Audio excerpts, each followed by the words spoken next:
Hello and welcome to Enlightened Empaths, your community for the spiritually awakened, where we discuss, explore, and connect with fellow empaths, healers, intuitives, and seekers.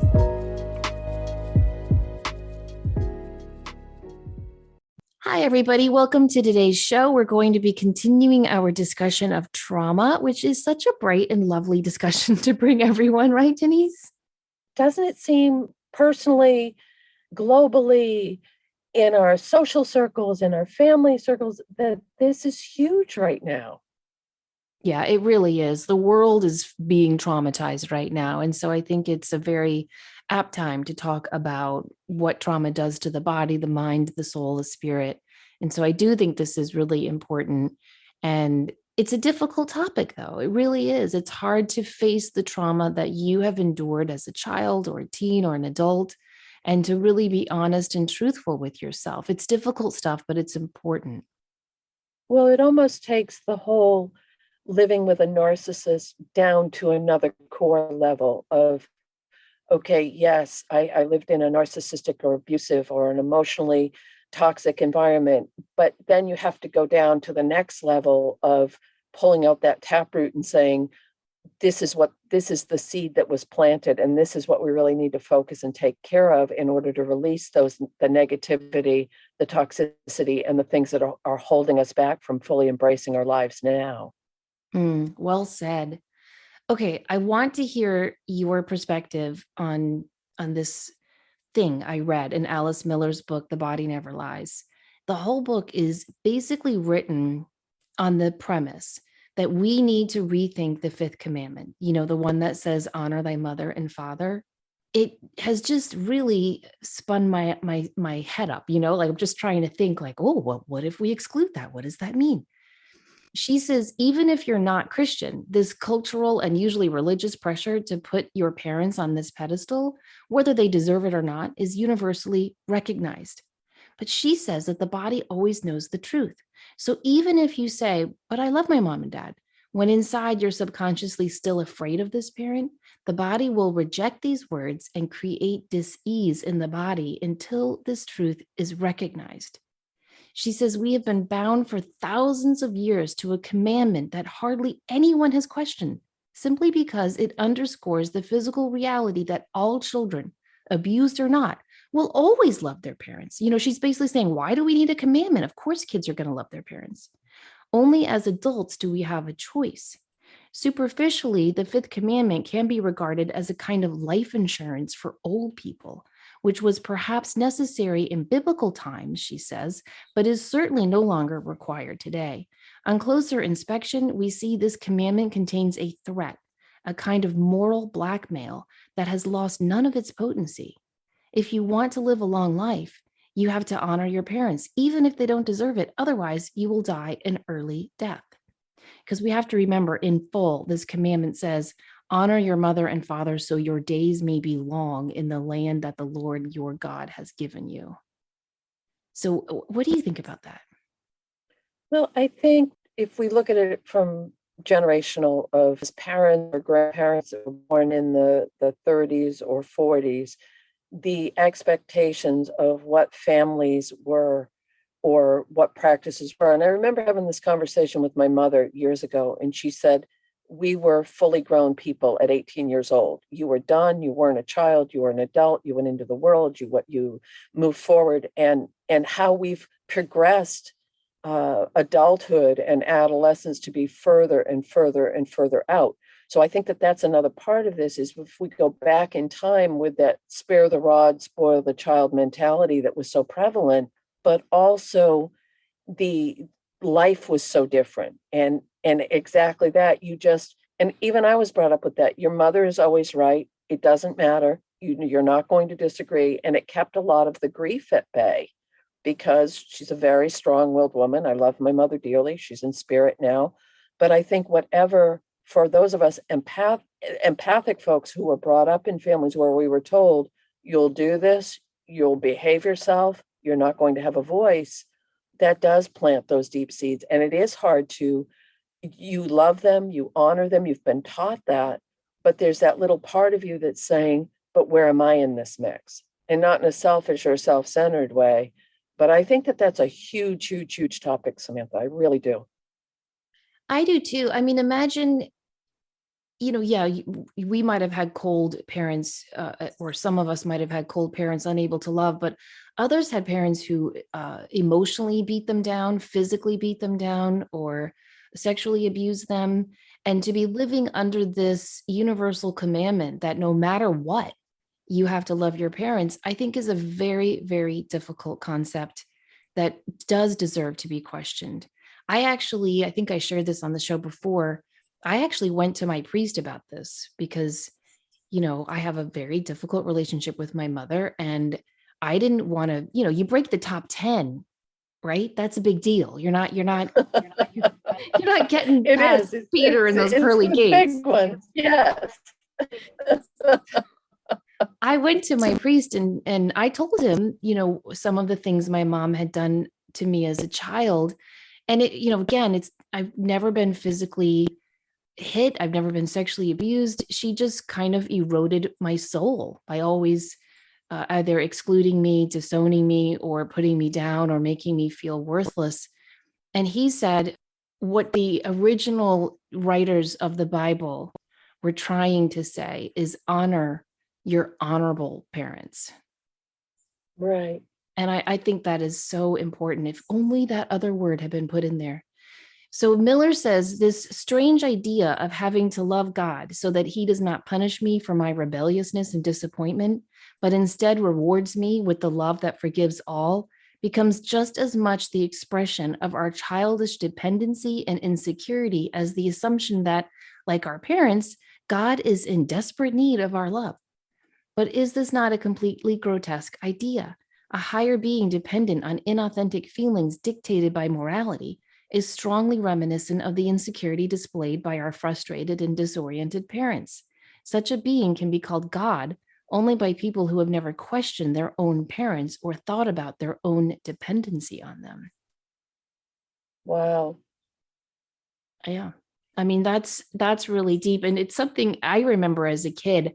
I always used to wonder that, like, why would God need Abraham to sacrifice his only son? And of course the nuns would be like, well, it was to symbolize this ultimate sacrifice he would make with Jesus. And I would say to them, well, I thought we were all God's children. Why is Jesus like his only kid? I thought we were all his children. And they just would tell me to sit down. And they turned their back and rolled their eyes at, Oh, oh, yeah. Samantha. There she goes again. All right. I'm Okay, sorry. so Go ahead. no. So Miller says what usually materializes is a pathological attachment, a mixture of fear and dutiful obedience that hardly deserves the name of love in the genuine sense of the word. People abused in childhood frequently hope all their lives that someday they will experience the love they've been denied. These expectations reinforce their attachment to their parents, an attachment that religious creeds refer to as love and praise as virtue. There is a price to be paid for this morality. It is a price paid by the body. Wow. Yeah. This price isn't necessarily like an ulcer or cancer. She uses all sorts of different examples. Mainly, it's a low grade constant anxiety. It can be, she gives a couple of examples of people who develop skin issues, like an itchy scalp or like a nonstop itching, a dermatitis that will pop up when you're around your parents or you're denying your truth. So it's not always like a major disease. It can be a chronic or a fairly low grade anxiety. I do think that there's often a correlation with different chakra centers with how we may manifest that. Do you feel it in your solar plexus that you end up with real stomach issues? Do you get sore throats a lot? Do you have ear infections? Do you have, headaches or migraines that would correlate with your third eye? So sometimes paying attention to that around, because I've been paying attention to that more when I'm dealing with people that may be a bit more toxic, is am I physically feeling it? And I think we're all being more fine-tuned right now, don't you? I definitely do. I definitely do. I think we're being called to kind of pull away those layers that we've used to protect ourselves, and it's leaving many of us feeling kind of raw and exposed. But that's a good thing. I think that's the first step to healing. Right, Now, because we often think about you're bringing up the physical impact, and we're talking about the correlation with chakras, but we often, and it's been my mindset for a long, long time, is I think of trauma as having flashbacks or fear or guilt, shame, nightmares, issues with trust, feelings of suspicion, which all do align beautifully if you've been in any type of relationship that is toxic or has left seeds of trauma. But I think what we're talking about is going in even deeper and saying, how can we address this so that we can take care of ourselves and not let it have such rampant control over our physical, mental, and spiritual selves? yeah, that's the key. And in everything I've read for these two shows, it says the same thing: truth, authenticity, openness.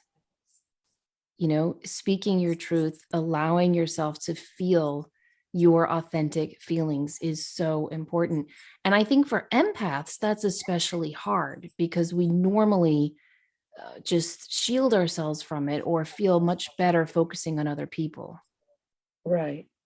I was doing a chakra cleanse on one of my kids, and I don't want to call anyone out, so I won't say which one, but all my kids are very intuitive and very empathic, but they're teenagers. So they're kind of like, oh, there's mom and her crystals, like they don't really have a whole lot of interest in it. So I'm doing the chakra balance cleanse on one of my daughters, and her solar plexus was the only one that was blocked. So I put my hands over her stomach, and I just saw all these images, Denise. It was just flash, flash, flash, flash. And I said, your third period teacher is having like issues in her marriage and it's freaking her out and they might have to move. And there's a girl in your first period class who's going through this, and that. And I don't want to, but all these images came to my mind. And my daughter just sat up and she said, how the hell do you know that? And I said, well, honey, you're holding it all in your stomach. Mm-hmm. And she said, no, she's like, my third period teacher is super happy. That's why she's my favorite teacher. And I'm like, well, I don't know, maybe I'm wrong. And then a week later, she came home and she was like, oh, you're scaring me. And the teacher announced that next year will be her last year because they have to move. And so I think Wow. as empaths, we are subconsciously picking up all that stuff. When I was focusing on her, I just saw this like a crowded hallway in that high school and all these emotions like spurs being flung at her and just clinging to her energy. And she was doing her darndest to, clear them all off. But sometimes you need a little bit of extra help. So I think for empaths, it's extra hard. So I think what's really important is that we own our story. And I don't mean like you have to put a microphone in front of yourself like I do and spew your childhood trauma. I'm not saying that, but just to yourself own your story. Now, here's something that Miller says, Denise, that has really shook my world. She says that when we suppress all these feelings and emotions of what happened to us as children, when we push our trauma down, that, yeah, most people will fall ill unless, she says, they leave it to their children to pick up the check by projecting onto them the emotions they cannot admit themselves. Wow. That is something I think is interesting because my mom is staring down 83 years old and she smokes 2 packs of cigarettes a day. She still drinks quite a bit. I know because my sister and I are the ones who get her wine and scotch when she needs it. She eats whatever the heck she wants. I can't remember the last time my mom was sick. I think the last time I was 7 or 8 years old when she was in the hospital with food poisoning. That woman never gets sick. Now she's decrepit now and she's older. Like she can't like move around a lot, but she's healthy. Right. What do you think Wow. about that they subconsciously project it onto their kids? Well, I think that goes back to that story I told a long time ago about there was a student in my class and I started to feel physically ill. And when I realized it wasn't mine to own, like physically, I nauseous. I thought I was going to pass out. I had to sit down. And I went around the corner and I pushed it back and said, no, thank you, that's not mine. And the person who had been sending me that energy had all the same physical symptoms. So it's a really strong possibility, physical sensitives as well as emotional sensitives. One thing listeners can do is they can look to their childhood illnesses for some clues. I know as a kid, I never felt that I could speak my truth. And so I got strep throat all the time, to the point where the doctor wanted to pull my tonsils and my mom said no. So if you look at any chronic illness you had as a kid, it might give you a clue. If you look at, okay, well, the throat is the fifth chakra, that's about speaking your truth. Maybe you had stomach issues, that's solar plexus, that's confidence and self-worth. Or maybe you had headaches, that's feeling a lack of control in your life. So I think that's important to look at as well. Right. Now, Gabby Bernstein has a new book out, Happy Days, The Guided Path from Trauma to Profound Freedom and Inner Peace. And in her book, she has 3 simple exercises to help process buried emotions and resolve that old trauma that you may be holding. And one of them, the first suggestion is based on the EMDR therapeutic practice of, eye movement, desensitization, and reprocessing that helps you tap into your subconscious and allow your brain to reprocess those buried emotions. So she's suggesting working with an EMDR therapist, but she also brings up that you can, use bilateral brain stimulation, listen to a song. We've talked that a lot about brain entrainment, going into binaural beats, all of those things. But you can put on headphones with a binaural EMDR music and it starts to soothe your system. And because it's so relaxing, and then fill out your emotions, whatever you're feeling at the moment, it doesn't have to be about the original trauma. It can just be where you are today. And in the space of relaxing and letting that stimulus hit your brain, it begins to open up what's called the window of tolerance to help you process these feelings.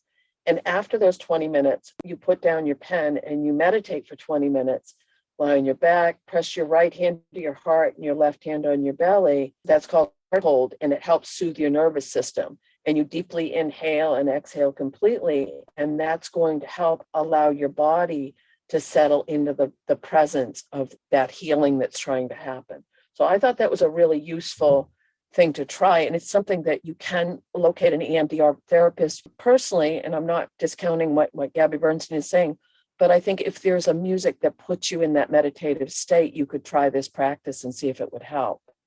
Oh, I think so too. I've heard wonderful things about EMDR therapy. I've never tried it. We can do our personal work. We can meditate, we can do yoga, we can do all the things that we've talked about on and on, but maybe it's reaching out to a new technique or process will be what it needs to jumpstart the healing that you're looking for. Another thing that she mentions in her book is EFT, emotional freedom technique, which a lot of people know as tapping. And it's similar to EMDR in that you tap on different energy meridians. And while you're tapping, you're talking about an emotional disturbance you want to walk out. So the theory is that you're putting pressure on certain points, and it helps you decrease anxiousness and psychological distress. And her quick practice that she mentions is if you're feeling anxious, stressed out, afraid, tap between your ring finger and your middle finger and tap right there on that meaty part of your skin. And while you're tapping, say to yourself, I am safe. I am safe. That's extremely settling to the system, and to repeat that affirmation while tapping that point. And I think that even if you're feeling uneasy, you're starting to feel it. So it may be a precursor to doing the deeper trauma work. And always remembering to breathe deeply and remind yourself that you're safe, because I think trauma leaves that long-term residual impact of I'm not safe.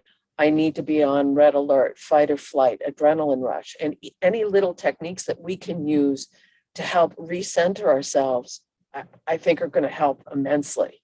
I do too, 100%.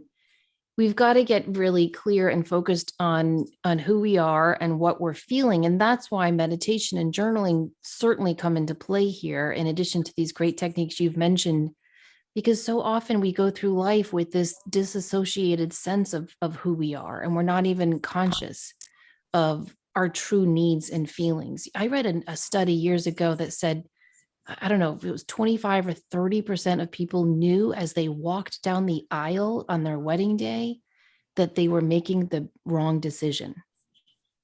Right. And like that freaked me out. Like, how could you know that on that day and still go through with it? And yet, I think a lot of people, we just push our true feelings down. And so that's why Right. in this book, Alice Miller says the most important act of service we can give ourselves is the ability to tell the truth about the story of our lives. And again, I'm not saying you have to tell the truth in a book or on a podcast. I just mean to yourself. If we aren't truthful to ourselves and eventually others about what happened to us, then our bodies feel this and we get unbalanced. Every time we repress an emotion or a memory, we often feel fatigued, depressed, scattered, or we can hide it in an addiction to numb the pain, or we'll just hide from this truth by staying perpetually busy, focusing on work and helping others, anything to avoid the pain and truth within. Well, that's the third exercise that Gabby Bernstein mentions in her book is get to know your fears. And processing those buried emotions and working through the trauma is important. But you really have to take the time to get clear. And she says, spend 5 minutes a day checking in with fearful thoughts that are running the show. What's really fears that crop up, and just call them out and see them for what they are. Put a big light on them. Put the big interrogation light on that fear and see it for what it really is. Because, and I say this too many times, so thank you for being so patient. If you can keep people afraid and or angry, you can control them. And if we're letting our fears control us, we're never able to fully break free from it. She also suggests taking a moment to reflect what you know about those fears. How do they tend to make their appearance? Do they come out of left field? Is there a trigger? Is that what's the origin? How do they physically feel in your body? Because fear does have a very physical reaction for most of us. We might feel jittery, we might feel our stomach flip, we might feel anxiety in our heart chakra. There's usually a very, very clear physical reaction to revisiting fears. And then finally, you can ask yourself, how can I honor my true self? We spend so much time trying to push these thoughts and fears away. But instead, if you just give it 5 minutes and say, okay, I'm going to look this right in the face and see it for what it is and own my part in it, it's going to let you get back in the driver's seat to move forward. So I think all of these things that Alice Miller is bringing up, that Gabby Bernstein is bringing up, that the different, things we've mentioned over these two shows, it's really being brave enough to go within and look at stuff that might be so uncomfortable or so private or so hidden. But once you are able to kind of reach back for your younger self's hand and saying, we've got this, it's going to allow you to start to improve your quality of life, I think, very, very quickly. I do too. Now, something else Miller mentions in this book, I'd love your feedback on, Denise. She is not an advocate of forgiveness. She says it is not true that forgiveness will free us from hatred or trauma. It merely helps us to cover it up and reinforce it.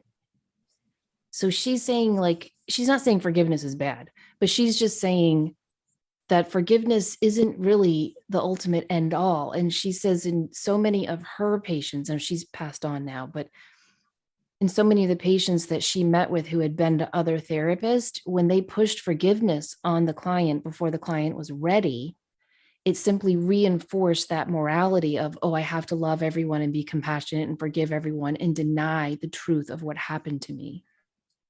Right. What do you think about And that? a lot of times people will say the forgiveness is for yourself. It's allowing you to break free. It's allowing you to cut that cord that has held you hostage, that you're not forgiving the behavior. You may be, I think that's a one of those topics that you can look at from different perspectives and see a different way. And it goes back to those original things. We've always been taught you forgive people, or a lot of us may have been taught that in our religious upbringing or our family of origin. Don't hold a grudge, forgive people, it's not okay. So I'm not sure on that one. I think I'm going to have to Have you think seen on that example of the person who drops a plate on the floor and the plate shatters and she says to the plate, I'm so sorry? And the messages of that little cartoon or meme is, you can say you're sorry, but that plate is still broken. It's not going to be whole again, or that plate has to put itself together. I don't know. But the whole point is that, yeah, forgiveness is a beautiful thing, but it doesn't deny what happened. The event still happened and the ramifications of that still happened. And I think some people look at forgiveness as, well, I forgave it, so let's just go back to the way things were, and you can't go back to the way things were. Right. And that's scary. It is scary. It is. She also says it is not true that hatred makes us ill. Repressed or disassociated emotions make us ill. The conscious feelings that we give expression to free us and heal us. And that was really new to me because I hate the emotion of hatred, right? Like, isn't it awful when you feel like that awful anger towards someone? It doesn't make you feel good at all. It's a terrible emotion to swim in. That's one of the words I don't use that word very often. So if something triggers that deep of a response in me to use that word, then I know that I've hit some some pretty groundbreaking stuff in myself, because I think that's a very powerful word to use. Yeah, I don't think I've ever hated anyone. I've been angry, I've been hurt, but I don't think I've ever hated someone. I don't know. I certainly did not like the man that tried to kill my ex-husband, but I didn't hate him, you know? Have you Well, ever that's hated always someone? no, not to that. No, I've been angry or upset, but pure raw hate, no. And that would always, I cry every time is when I see these things where someone's child, or when they have you seen these when someone will go to a prison to talk to the person that killed their child and say, I forgive you, and they end up being friends with the person and helping them get back on their lives. I don't know that I could go to that degree. I Right. really don't. Me And too. I think if you are feeling hatred for someone who so violated your life, or someone that you love, or we're not judging that in any way, shape, or form, because it's a very um, personal experience. And it goes back to what we talked about in the last show of trauma, grief, healing. They're all a very personal experience that we can't compare to someone else with how we respond or how we work through something. But the really cool part is when you do start to face the trauma and release it, it allows you to reconnect in you and with your deeper self and your higher power. So you have a stronger sense of self and you have more understanding about how to navigate other situations in your life. That's really, really true. One of the things she suggests in her book is that we have to be the enlightened witness to the child within us. And she says we should ask ourselves what scared me as a kid? Where did I feel powerless? And what did I not allow myself to feel? And I think it would be important if we're all focusing on healing from trauma to ask those questions then and now, So also journal what scares me now? Where do I feel powerless now? And what am I not allowing myself to feel? I think those are great questions to focus on. I agree. I agree very much so. She says the path to adulthood lies not in tolerance for the cruelties we've been exposed to, but in the realization of our own truth and the development of empathy for the maltreated child. And that's something she focused on a lot towards the end of the book, Denise, was that a lot of therapists will ask you, okay, tell me all the bad stuff that your parents did, and then tell me all the good stuff. And they'll ask you to kind of weigh it on a scale. And you could apply this to a traumatic experience you might have had as an adult. Let's say you were in a traumatic relationship with someone who was a narcissist or worse.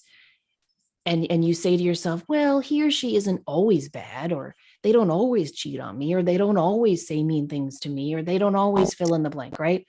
And she says, when you do that, you deny the pain you have experienced.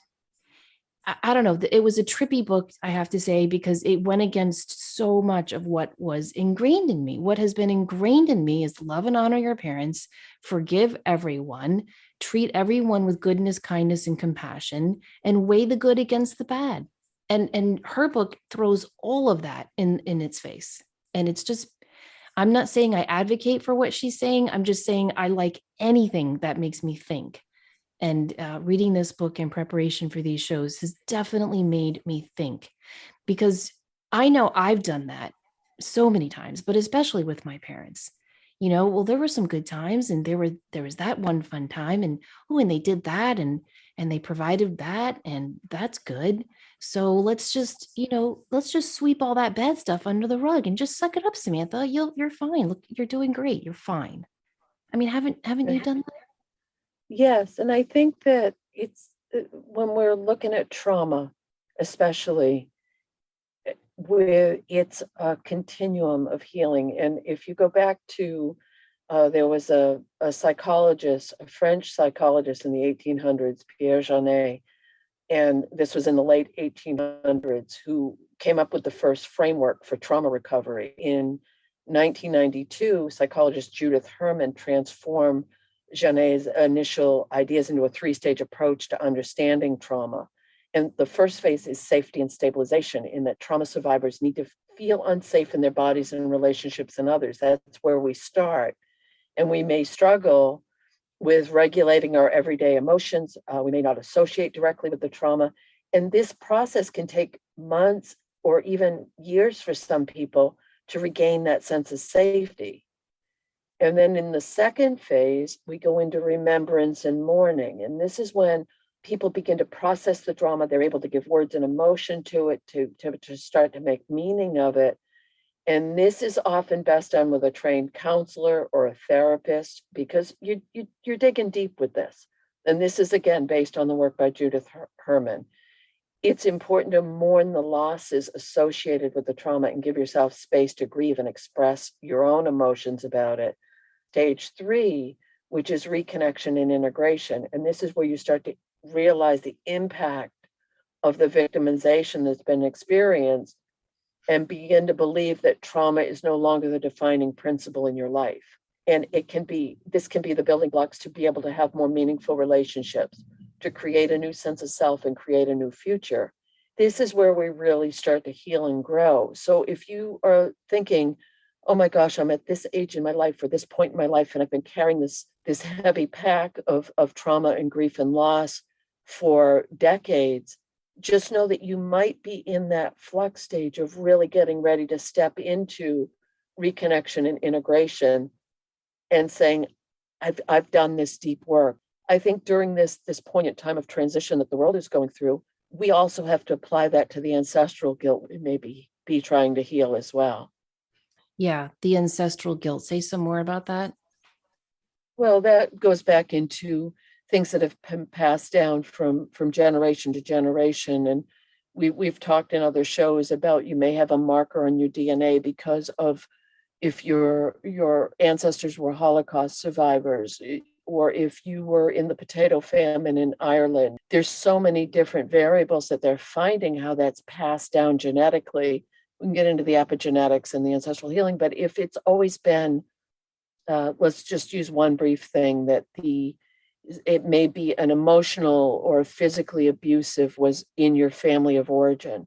And you can look back at your parents, your grandparents, your great grandparents, and that pattern has been, this is the way we do it. This is how it's been passed down. All the work you're doing as a sensitive, as an empath, as an intuitive, as a healer, whatever label, you're sending that healing back as well as forward. So even though you're saying, wow, I'm doing my own work, it's causing a ripple effect with these other generations, and I believe in different realms of existence. I agree. And if anyone's interested in that, there's a good book that really dives into that called It Didn't Start With You. And it really goes into studies that prove this ancestral epigenetics point. One of the things I read in that book, Denise, that made me go, oh, come on. I did not know this. I told my daughters and they were like, "Mom, did you take a science class ever?" Yes, I did. So I'm sure every listener knows this, but I did not know this. The egg that created you, like if you're a daughter, the egg that created you started with your grandmother. And so in that book, it was saying, so basically, you've been with your mother her entire life. Have you ever thought of it that way? No, no, and I like science, so I no, I've never I never thought I of it from that perspective. yeah, the egg that created you started with your grandmother, but was held in your mother's ovaries her whole life. And so in this book, it said, so really, you've been with your mother since the day she took her first breath. And I was like, really? Is there never freedom from this woman? No, and because this is a heavy topic and it's not easy, but as empaths, so many of us are carrying some level of trauma that we're trying to free ourselves from. And it can be really simple and not simple for those of us. We talked about the hyper independence a few shows ago, but learning how to accept some support, because I think we all do want to heal. Finding the right help for you, it might be a therapist, it might be a journal, it might be an informed witness, it might be, there's so many different ways to look at this. On some level, saying that what you went through was real and deep. Find someone that you feel safe enough to tell your story to. Be careful with how you're trying to deal with it. If you're finding yourself turning to a substance or an addictive practice rather than because it's too painful, take a little tiny little step in taking care of yourself. And it really does make a big difference. And I think it's important to, in addition to those great suggestions, to not compare your trauma. I remember growing up as a kid, I would say to my sisters, like, we need to talk about this. We need to, I was always like, let's talk about it. Let's sweep it out from underneath the carpet. Let's put a light on it. And so often the message I got and the message I owned as well. I mean, I definitely agreed with them was, well, it's not that bad. Right? Like, haven't you ever felt that way about your own Right. story, Denise? Like, gosh, so many people have it way more worse. And I think in doing that, we deny ourselves of our truth and our pain and our joy. And so I think getting away from that comparison is going to be really important on the road to healing, and not diminishing or exaggerating what you went through by comparing it to others. Right. I mentioned this in the last show as well.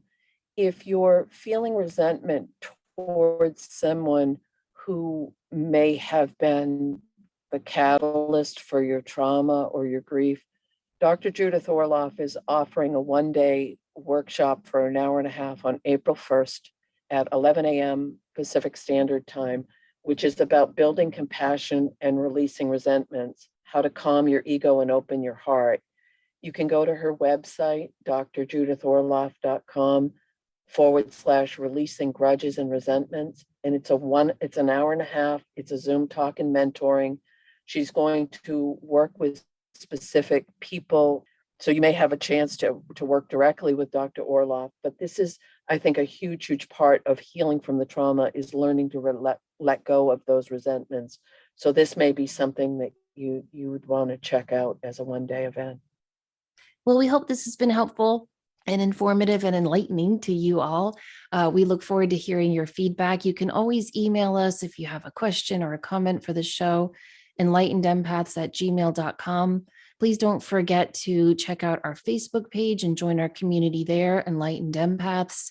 And please take a moment to check out our individual websites. I'm at samanthafay.com.